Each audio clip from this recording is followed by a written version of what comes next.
my early childhood memories, if you like, kind of are around that kind of, from about 3 years onwards.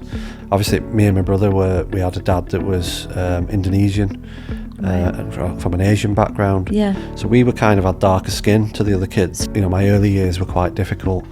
It was I was brought up with a stepfather and 4 step siblings. They were your father's children? Half siblings. Yeah. Okay. Yeah.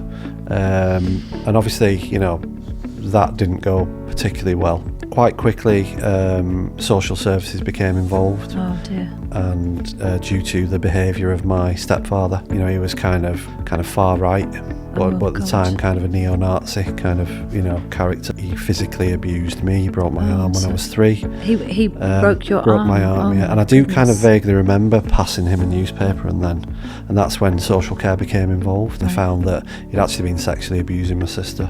I was then sent to live with the auntie of the perpetrator, as we would call in our kind of field. So let me get you right here. The auntie of the stepdad who had perpetrated the abuse. The auntie. Oh my goodness. Yeah. My mum felt that, for some reason, she couldn't care for us.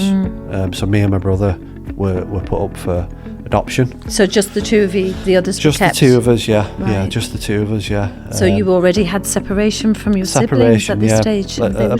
Just before 4. On about the 4-year-old kind of mark. My adoptive father really tried, kind of supporting. To bond with you? And to bond with me. Yeah. We used to go and get football. He used to be into football and used to buy me books and things like that. Really, really tried to So you have good memories? Yeah, there's some good memories there, yeah. Yeah.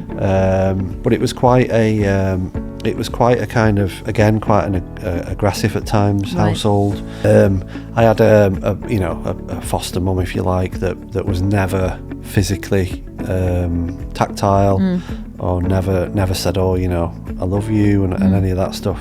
I've got a son myself now, and every time I finish a phone call, I say I love you. Yeah. I had an adoptive sister, and she had a boyfriend at the time, and she ran away from home. Oh God, yeah. So I remember this is something I remember really vaguely. I remember it was on the radio that she'd gone missing. Oh, so it was serious. Yeah. And I'm like maybe 5 or 6 maybe. Whoa. And I remember saying, oh, she's famous. And I remember getting the biggest smack across the face. Oh. Like you'd ever, and I remember it now. I remember that vividly. Yeah, so that's a core memory of yours as well. That was from my adoptive mum, yeah. That's a real kind of core memory of mine, yeah.